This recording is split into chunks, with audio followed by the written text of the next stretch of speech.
നമുക്കിന്ന് ഉപ്പിലിട്ട നെല്ലിക്ക കൊണ്ട് രണ്ട് സ്പെഷ്യൽ ഐറ്റം ആയാലോ. അതിനായിട്ട് നമ്മുടെ ഉപ്പിലിട്ട നെല്ലിക്ക ഒന്ന് ഉടച്ചെടുത്തിട്ടുണ്ട്. ഇതിലേക്ക് കുറച്ച് മുളക് പൊടി ഒന്ന് ചേർത്ത് കൊടുത്തിട്ടുണ്ടേ. ഇനി ഇതിലേക്ക് നമുക്ക് ലേശം ചൂടുവെള്ളം ഒന്ന് ഒഴിച്ചു കൊടുക്കാം കേട്ടോ.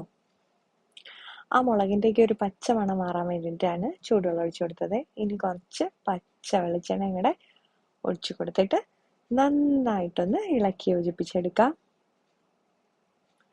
ഇതിലേക്ക് കുറച്ച് കറിവേപ്പിലയും കൂടെ ഇതുപോലെ ഒന്ന് ഇട്ട് കൊടുത്തു കഴിഞ്ഞാൽ നമ്മുടെ ആദ്യത്തെ നെല്ലിക്ക ഉടച്ചത് റെഡി ആയിട്ടുണ്ട്.